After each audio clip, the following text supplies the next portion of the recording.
Hello, wonderful people. It's my pleasure to welcome you to another scintillating edition of the program, Sport Exchange.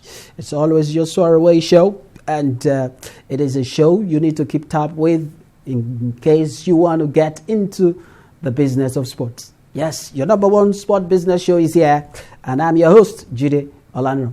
Don't forget that we can keep the conversation going on our social media as they are well displayed on the screen. So, if you're ready, am I ready? I'll go on a short break, and when we come back, my guests will be reaching out to my guests who is based in the United States. That will be after this time up.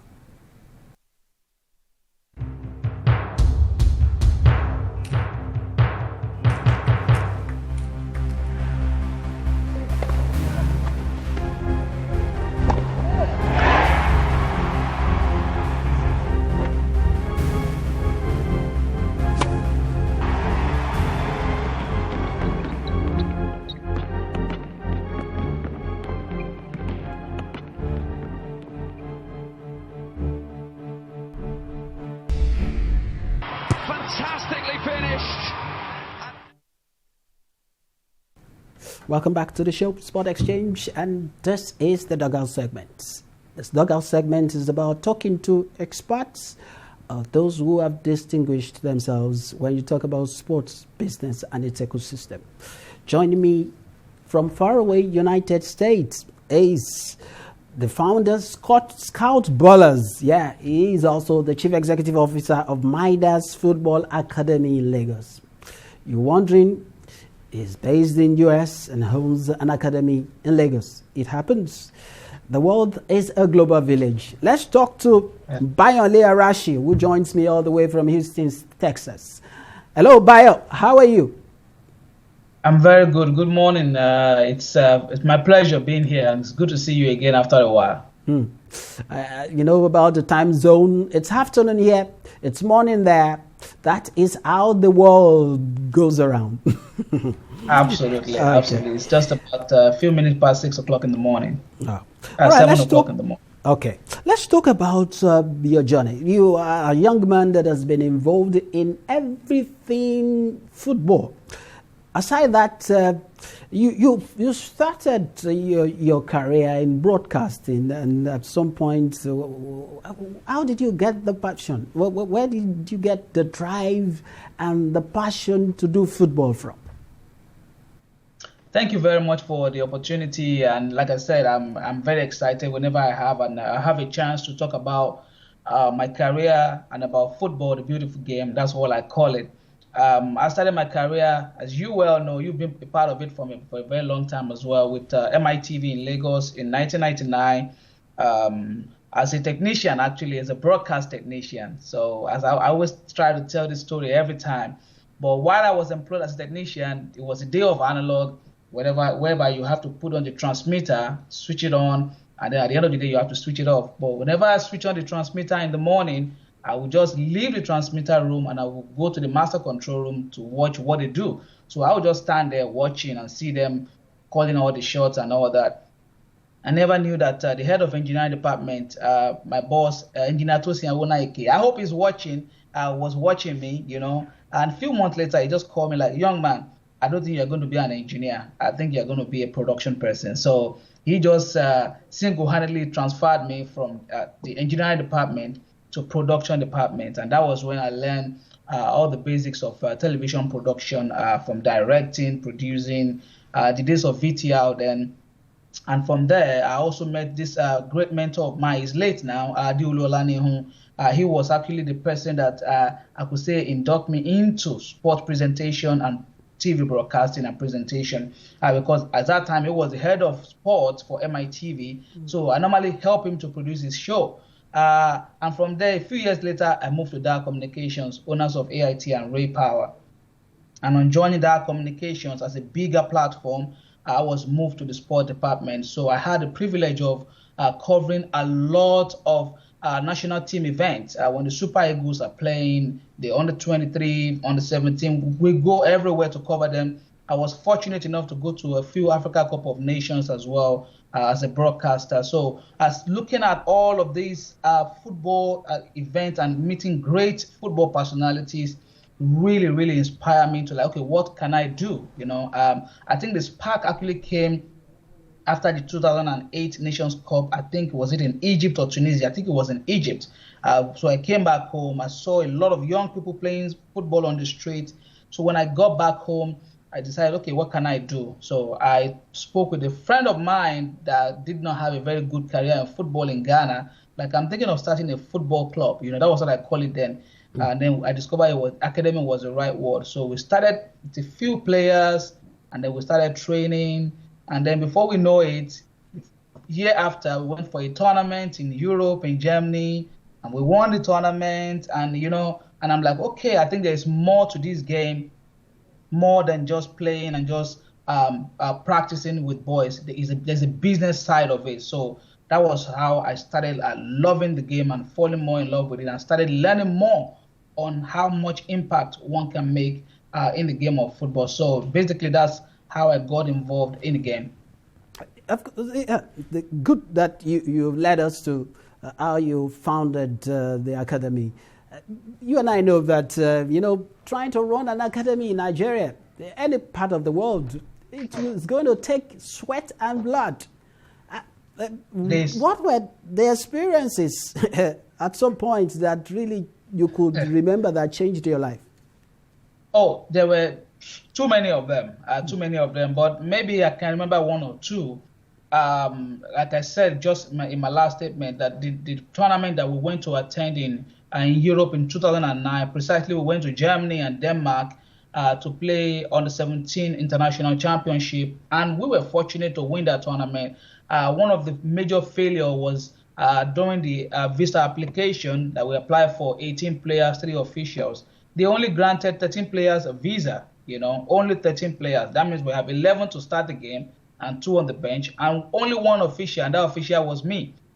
So because of previous experience the embassy probably have had with people that had that opportunity. But the friend of my partner then made sure that I promised him that after the tournament, those boys are going to return back to Nigeria. And I promised him, okay, that's what we're going to do. So when we got to Germany, all the passports of the players were handed over to him, including my own. So when the visa even expired in Germany, we had to go into the Ministry of Homeland and then renew there to travel to Denmark, and we also won over there as well. So after we won both championships, parents, even the players thought we won money. After we won trophy, they thought money was involved. They were not looking at the bigger picture of the fact that they had opportunity to expose their talent. And one of the players then was spotted by Lyn Oslo of Norway.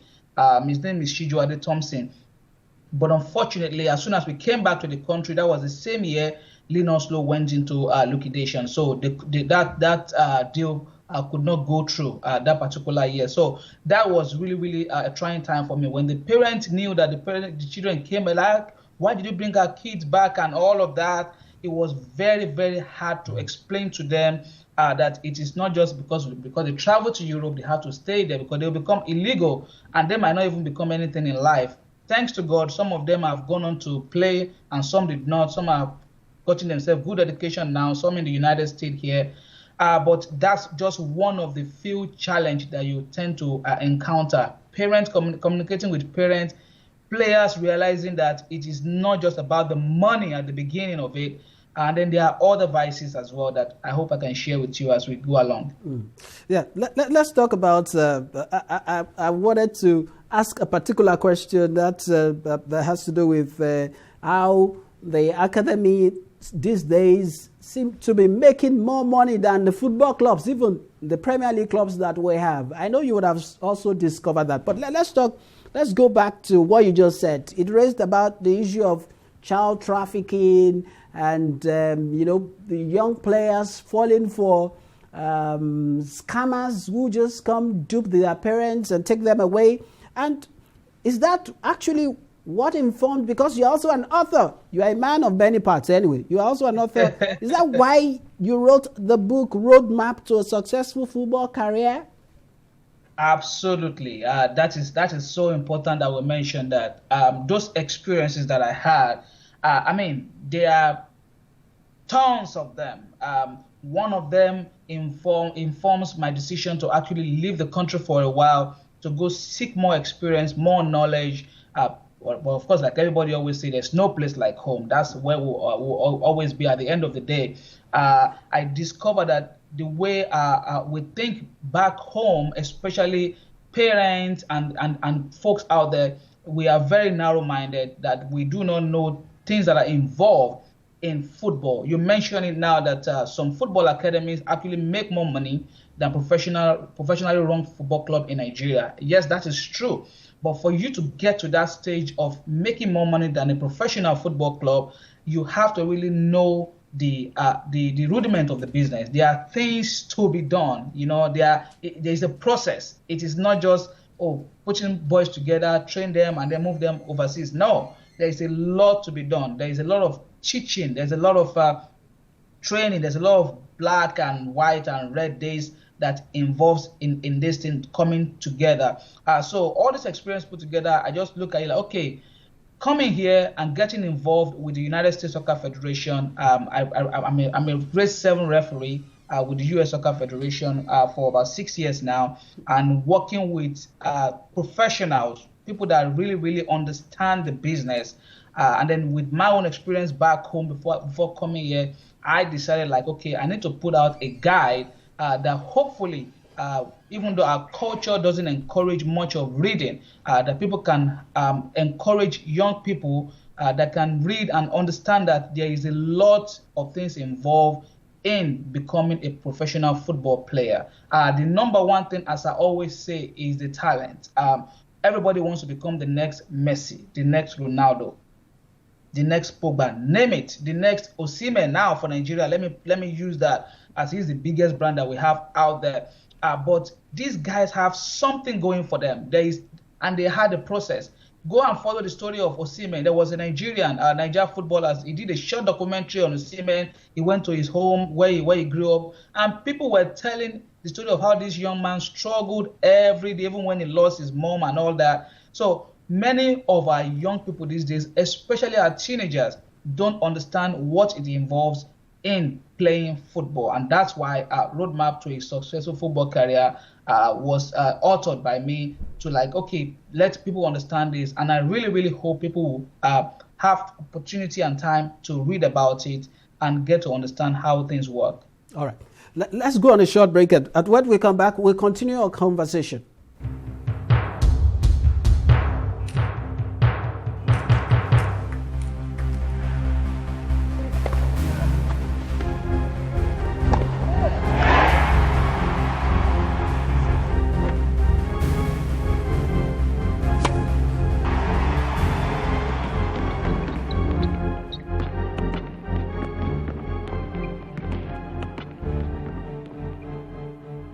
I'm not hearing you anymore. I guess it's intentional. Fantastically finished. On Digi 360, we don't just ask the questions. What is wrong with amending the Constitution the way the National Assembly members have been doing it? We seek answers. Constitution is constituent. Our problem is not lack of laws. Our problem is lack of the willpower to implement our laws. Answers that provide clarity.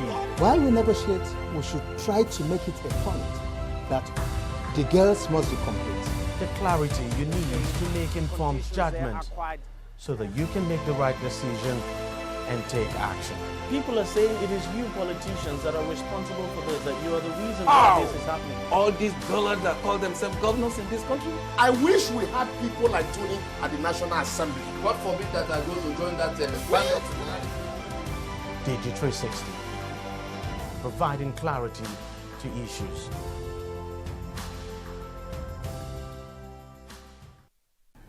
All right, welcome back. It's still Sport Exchange, and I've been talking to Bayole Arashi, the founder of Scout Ballers, who is based in Houston, Texas, in the United States. Bayo, let's talk about, like you said, I know you're passionate about young people. You've dealt with young people. There are a lot of them who fall prey to unsuspecting scammers. Most of them are unsuspecting. They fall prey to scammers rather, and most of the agents that we see nowadays, some of them ask for money from players or their parents. Some of them do all sort of shady things. I know you have an experience, a personal experience that you would like to share in terms of how some of these things happen.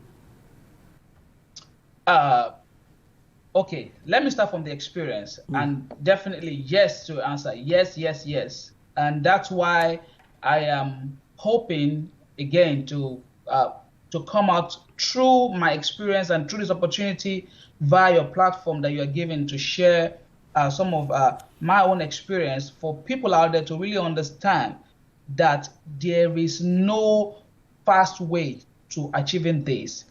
I repeat, it is a process. And like you said, let me share one of my experience. In 2013, after all the experience we've had at Midas Football Academy, there was this person that came up that said, okay, he can organize a tryout for my team in Israel. We would do 5 games in front of second division teams.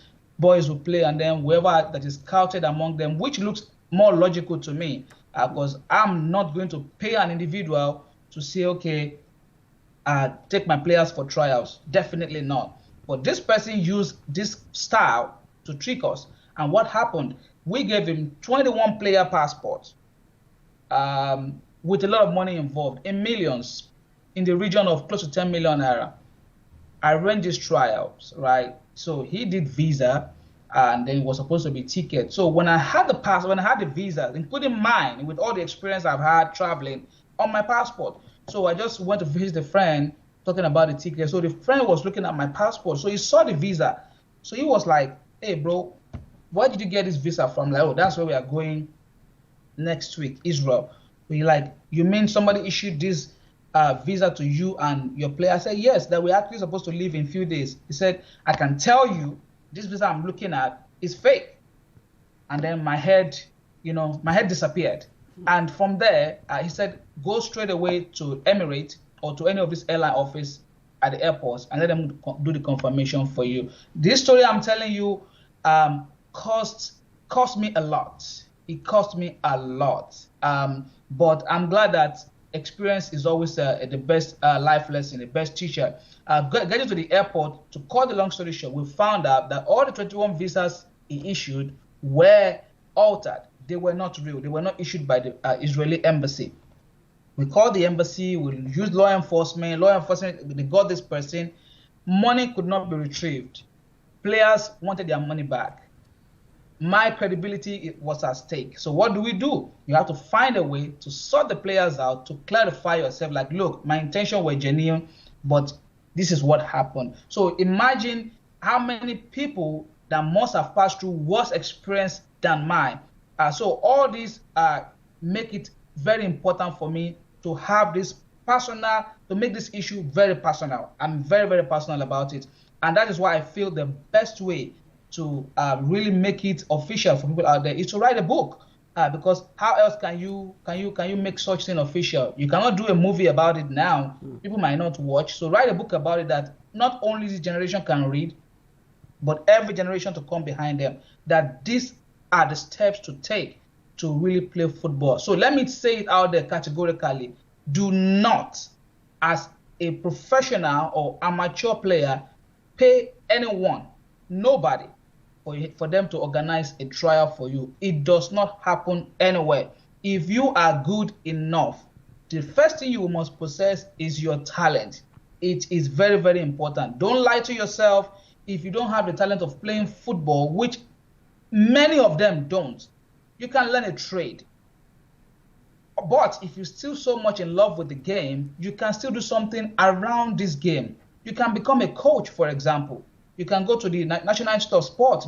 That school is there for you every year to become a coach, a certified coach, and start earning little money by coaching an academy. Or who knows, you can become a coach for a professional football club. You can become a scout and start scouting for football clubs, both in Nigeria and overseas. You can identify a talent. You can become a physio. You can go to school, become a doctor, and help football players. There are so many other things you can do. You can become a fashion designer. You start sewing jerseys for clubs to sell. There are so many things you can do, but do not lie to yourself. This is what I think the major problem is. Everybody wants to play, but they do not want to go through the foundation and through the process of really making this happen for them. So that's one of the things I think is the major challenge. So we need to keep putting it out there that there is no system in the world. Nobody is going to organize trial for you and say, okay, pay me money and let me organize trial for you at Arsenal. It's a lie. Take it from me, it's a big lie. If anybody is interested in you, they are to invest in you. You are the asset, not the other way around. You are the asset. You must always realize that. So if you have your talent, if you are playing for a team, because that's the next thing you have to do, you have to join a team regardless of how bad you think that team is. You must be associated with an organization in your country that can say, okay, this guy plays for me, this lady plays for me. So there's so much more to it, but let you have the floor again. Oh, thank you. All right, let's talk about the development. Like, back to my question about the fact that a lot of academies, talking about football academies, are making money. It's the football ecosystem is actually a multi-billion-dollar business anyway. But there is this trend that some of these academies are making money. How do we make sure that it translates to development, proper development for football in Nigeria? Well, that is, I think I answered this question a few days ago when I was on a live show in the UK, that it's something that is generic. The federal government, not even the federal government now, the federal government has done that by themselves by making sure our football is independent. And that's why we have a football federation. Nigeria Football Federation is responsible for this particular thing solely, right? What they have to do is to create a system whereby our player can evolve from a player just playing from the street to making sure that they know they have the numbers of official football academies in the country or in each state by partnering with each football association from every state. Give us the amount of football teams that you have in your city. And then they will now streamline it down to say, okay, officially, these are the ones that can really have a program for players. Maybe we can have 5 in the entire Lagos state. If Lagos state have 5 standard football academies, that is bringing out 3-4 players every year, very good players. Nigeria should be able to win every championship from under 17 to up the national team or up to the Super Eagles if we have the right system in place. To answer your question, most of our people that own academies now, they are politicians, right? And some of them have genuine interest, but they don't understand how the business is run. But at least they are doing something. The likes of Osimhen came out of football academy. The likes of Chukwueze came out of football academy. The likes of the Nwakali brothers, they came out of a football academy. Kelechi Iheanacho came out of a football academy, even though there was some controversy over his own transfer move. So, but you can see that there is actually like a process. It's looking good for us right now than the way it used to be in the past. But we need more people on board to really come in and help and invest in this area. So that's the little I can share regarding that. All right. Thank you. But we have to wrap things up. But before you go, I want to just ask you, you're based in the U.S. and your academy is right here in Nigeria. How do you manage this to make sure that things are working? How do you manage it, I mean, you said at the beginning of your show, the world is a global village. Number one, I have a very strong team. I must give them all the credit. I have a very strong team. The coaches are very, very loyal. They are very professional. The staff are very professional. And the players see that we actually have plans for them, that our plan is genuine, and that we are telling them the truth. So they have no choice than to say, okay, I think we want to stick with this football academy. So if you're out there, come join Midas Football Academy, and you'll be glad. Make sure, as you say, you're running up, you get a copy of Roadmap to a Successful Football Career. Is at Apple Bookstore in Nigeria, and then you will be glad you did. It's a great guidebook to guide you towards your career. All right. Thank you very much, Bayo, for your time. Yes, it's precious to us, and we must say I appreciate it, wish sir. you all the I best. appreciate the opportunity. I appreciate the platform. Thank you very much for all you do, and God bless you. On YouTube. That's it. That's it. All the way from Houston, Texas, in the United States, the founder of Scout Ballers, who is also, by the way, the Chief Executive Officer of Midas Football Academy here in Lagos. Bayole Arashi has been talking to me on Sport Exchange today. That's it for now on the show. Don't forget to keep the conversation going on our social media platform. You can reach us via our social media platforms too. Judy Olano is my name. Until I come your way next, sports is big business.